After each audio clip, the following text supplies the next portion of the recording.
बिस्मिल्लाहिर्रहमानिर्रहीम। अस्सलामु अलैकुम वरहमतुल्लाहि वबरकातुहू। क्या हाल हैं जी सब मेरे बहन भाइयों के, कैसे हैं? अल्लाह पाक सबको से तंदुरुस्ती अता करे। उम्मीद करती हूँ सब ठीक होंगे। तो आज हम बनाने लगे हैं रुमान किचन में कैरी की चटनी, यानी कि कच्चे आम की चटनी। तो आजकल कच्चे आम हर जगह मौजूद हैं, मौसम है, सीज़न है, तो ये चटनी बहुत ही मज़े की लगती है। खट्टी मीठी चटनी।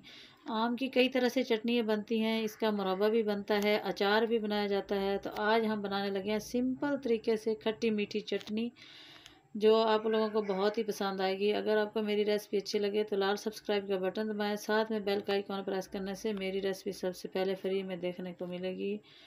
तो चलिए जी बनाना शुरू करते हैं। उसके लिए हमने ये आधा किलो कैरी ली है। ये कच्चे आम बहुत ही अच्छे हैं, सॉफ्ट हैं, इनको धो के अच्छी तरह साफ़ कर लिया है। तो अब हम इसकी चटनी बनाएंगे। तो सबसे पहले हमने क्या करना है, आम के छिलके उतार लेने हैं। इसको इस तरह छुरी से अच्छी तरह छील लेंगे। इसके ऊपर वाला छिलका सारा उतार के इसको साफ़ कर लेंगे। तो ये देखिए कितनी अच्छी कैरी है, बहुत प्यारी, मज़े की, सॉफ्ट। तो ये चटनी बहुत मज़ेदार बनती है। इसको आप पराठों के साथ खाएं, रोटी के साथ खाएं, ख़ासकर पराठों के साथ बहुत ही मज़े की लगती है। तो इसका मुरब्बा भी बनता है बहुत ही टेस्टी। अगर आप कहेंगे तो उसकी रेसिपी भी मैं आपको दूंगी। तो इस तरह से इसको हमने छील लेना है। ये देखिए छील लिया है और गुठली के ऊपर से इसको उतार लेंगे, गुठली निकाल देंगे अंदर से सारी, इस तरह। और अब इसको ऐसे बारीक बारीक काट लेना है, इस तरह इसको बारीक बारीक काट लेंगे सारी को। ये देखिए काट लिया है।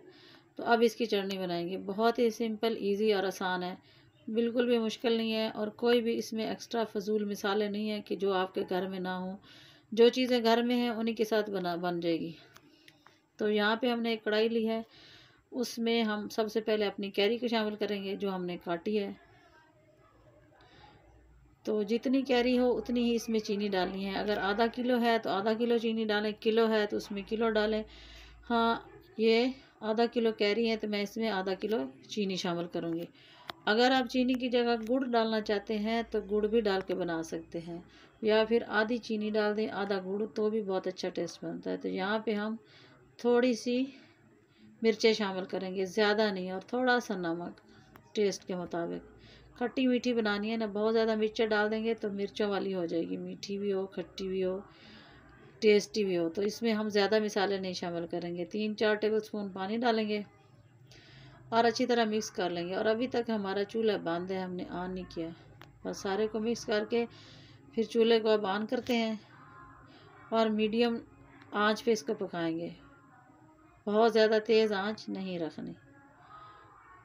तो बस अब इसको कवर कर देंगे और 10 मिनट के बाद आपको दिखाते हैं।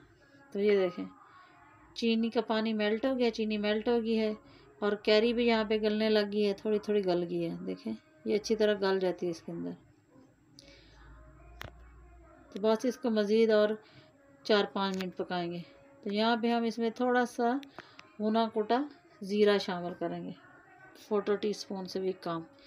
इसमें कुछ ज़्यादा मिसाले हमने शामिल नहीं किए। कुछ लोग इसमें बहुत मिसाले डाल देते हैं, हल्दी, नमक, काली मिर्चें, सुरख मिर्चें, कुटी हुई मिर्चें, तो फिर कैरी का टेस्ट सारा ख़त्म हो जाता है, सिर्फ मिसालों का टेस्ट आता है। तो इसलिए हम इसको सिंपल तरीके से बना रहे हैं कि जो चीज़ें हर घर में मौजूद होती हैं उनके साथ।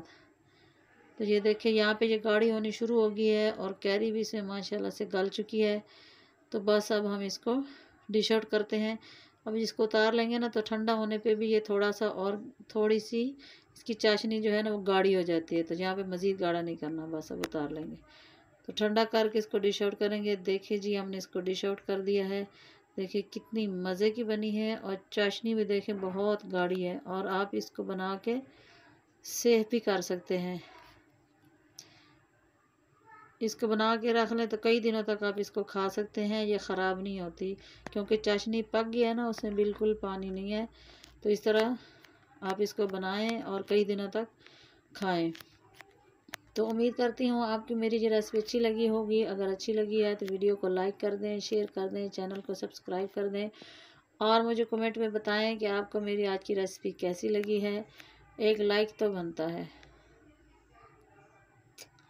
आप लोग भी ज़रूर इसको ट्राई करें, बनाएं, खाएं, मज़े करें। तो ये बच्चियों को ख़ासकर बहुत ज़्यादा पसंद आती है, खट्टी मीठी है ना। तो मुझे दुआ में याद रखें, फिर नई रेसिपी के साथ मिलूँगी। तब तक के लिए अल्लाह हाफिज़।